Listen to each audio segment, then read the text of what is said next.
Hey there, my name is Janice Seeley and I am a member of the Crosswalk Chattanooga campus. One of the biggest challenges that we face is the fact that sometimes family members aren't able to see their newborn babies. Most of my patients are toddler age or younger, and these respirators scare them. The hardest thing about all of that recently has just been deciding which patients are sick enough. I have been in New York City for the last 2.5 weeks as a disaster response nurse. My assignment has been night shift, 12-hour shifts, back to back until at least day 14. Up until earlier this week, I hadn't had a single day off. I am part of the physical medicine team at Redlands Community Hospital. Most of the physical medicine department, PT, OT, and speech therapies are now what we call PPE buddies. Our job is specifically watching the whole process to keep our healthcare workers safe before they enter a room and to keep all of us safe before they come out of a room. I'm the Chief Medical Officer at Loma Linda University Children's Hospital, and I have not been as involved in the front lines of care because of my age and other medical conditions. And basically, if my team has not allowed me to do that, my days are spent in Zoom meetings and creating policies and procedures and algorithms and making sure everybody's safe. One time I had a patient, she'd been through just life-threatening situations on and off for about a month or two. And during that time, her family decided that they'd all come down from different areas just so they could all stand in the parking lot and were able to see her and speak to her on speakerphone. One of the greatest challenges that I've faced in the COVID crisis is being able to manage the fear of patients, of family members, of staff, making sure that they feel safe and secure. As far as something that's been very impactful through this whole experience, I think that nothing quite can prepare you to have been exposed to the amount of death that I have seen. And not only that, to be exposed to my teammates processing through that themselves. It's a shared trauma, and it's not something I can ever imagine I'll be able to forget.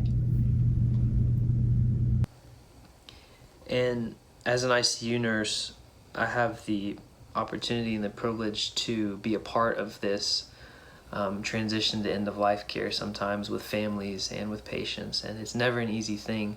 It just made me think about how intentional I'm being with my interactions. These patients are alone. They can't have their family because there's no visitors allowed in the hospital. We have iPads on all of our COVID floors. We can contact the family and we can connect them. On one of the floors that I work on, this family was able to say goodbye to, their mom. And so I thought that was really cool. Yeah.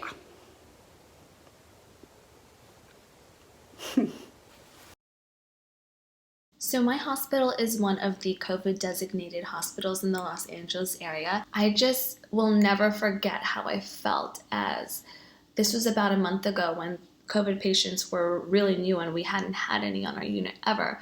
I was one of the first persons or people to receive them on our unit, and I was so scared. I was sitting at the station, I was shaking, I couldn't focus.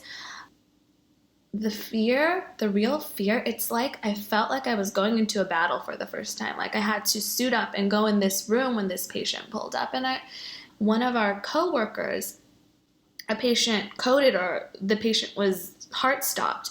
So instead of putting her equipment on, she had this urge as a nurse to save this person's life, to just jump in there. So she went into the room with no equipment on.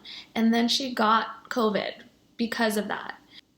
It's just so sad because there's this separation in our hearts from like wanting to protect other people and wanting to protect ourselves.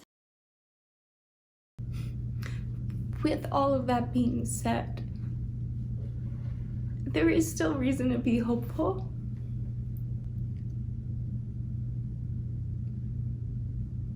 I get to be a part of a really incredible team of nurses from all over the country who all showed up to do this job, this miserable job.